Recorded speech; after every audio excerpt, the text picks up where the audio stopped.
Bonjour, c'est Joël Bernard de moncoachdegolf.com. Alors aujourd'hui, je voudrais vous montrer l'exercice ultime pour corriger les sockets. J'ai reçu un message de Jacques qui est membre du programme Régularité Express, qui est 13 d'index et qui me dit: Joël, j'ai vraiment progressé avec ta formation, il me manque pas grand chose pour pouvoir passer un chiffre, mais là en ce moment j'ai des petites crises de sockets, est-ce que tu peux m'aider? Est-ce que tu peux me donner un petit truc? Est-ce que tu connais un truc?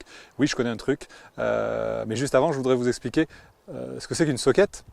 Enfin, vous le savez certainement, c'est tout simplement un impact qui a été décentré et une balle qui a été frappée avec le manche, c'est-à-dire ce qu'on appelle cette partie-là, le houzel, au lieu d'être frappée avec la face. Et du coup, on a une balle qui part directement à droite avec un bruit qui est vraiment désagréable. Alors ça peut arriver vraiment à tout le monde, même à un joueur professionnel, hein.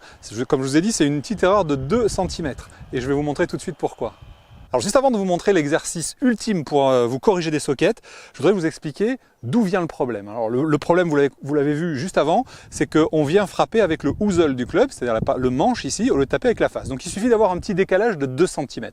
D'où vient ce petit décalage de 2 cm? Eh bien, il suffit d'avoir un déséquilibre avant, ce qui est dans la grande majorité des cas, la principale raison. Il suffit d'un déséquilibre avant pour que le club ne retombe pas là où il devait passer, mais 2 cm plus loin. Et bim, la balle part en angle droit. Première raison. La deuxième raison, aussi classique, c'est un plan de swing qui est trop plat, c'est-à-dire une inclinaison de geste qui est trop marquée. Okay, c'est-à-dire que le bout du grip pointe largement au-delà de la balle au lieu d'être aux alentours de la balle.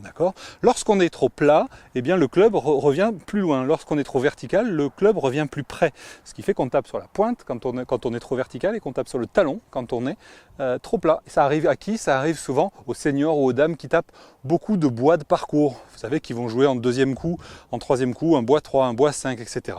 Donc, ça, c'est la deuxième raison. Et en fait, il y a une autre raison aussi qui est assez classique, c'est le fameux, vous savez, retour extérieur-intérieur. C'est-à-dire avoir une direction de geste tellement, on va dire, vers la gauche, que le club revient trop devant et frappe avec le tube. Ce que je veux que vous compreniez, c'est que dans aucun de ces 3 cas, qui sont les 3 cas majeurs, la face de club n'arrive trop ouverte. Tout souvent, les gens pensent qu'une socket, c'est parce que la balle, sous prétexte que la balle part directement à droite, la face arrive trop ouverte. Non, ça n'a rien à voir. Si je fais un lob, si je fais une petite approche en lob comme ceci, oui, la balle part à droite, mais elle ne part pas du tout en socket puisque je la frappe au milieu de la face. Donc, effectivement, quand je joue un lob shot ou une sortie de bunker, je dois automatiquement m'aligner un petit peu plus à gauche. Ça, c'est évident.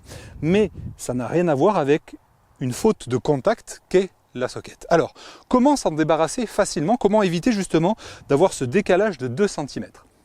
Alors, il y a plusieurs exercices, mais mon préféré de loin, c'est celui-là. Regardez. Il consiste à mettre une balle devant l'autre. Alors, comment ça se passe? Vous allez mettre votre sandwich, parce qu'en général, les sockets, c'est plutôt avec sandwich, pitch, 9, des petits clubs, hein, en général. Donc, vous prenez votre sandwich, vous placez et vous laissez tout simplement entre la face, ici, le bout de votre sandwich et la balle, vous laissez 5 mm, 5 mm ou 1 cm, grand maximum, et vous jouez avec l'intention de ne pas toucher la balle qui est devant. Ça, c'est important, cette intention. Pourquoi? Parce que si vous avez l'intention de toucher cette balle-là, vous risquez de toucher les deux. C'est justement l'intérêt de l'exercice, c'est qu'il ne faut en toucher qu'une.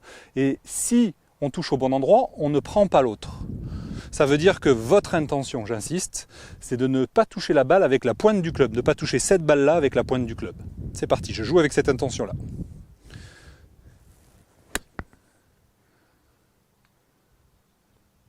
Voilà. Une troisième.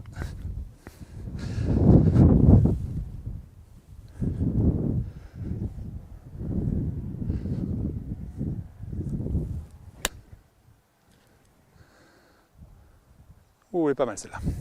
Alors voilà, pour moi c'est l'exercice qui corrige 8 fois sur 10 les sockets, ça marche quasiment à chaque fois. Bon, il n'y a rien qui marche à 100%, hein, vous le savez, mais ça marche vraiment, c'est un très bon pourcentage de réussite, testez-le, vous verrez.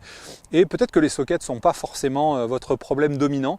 Indiquez-moi tout simplement dans la zone de commentaires qui est juste en dessous, quel est votre principal problème. Puisque là, en ce moment, il y a une semaine, il fait super beau. Donc ces prochains jours, là, je vais en profiter pour tourner plusieurs vidéos. Donc autant m'inspirer de ce qui vous pose problème en ce moment, autant vous aider dans votre golf. C'est ce pourquoi je suis là et devant vous aujourd'hui en train de vous parler.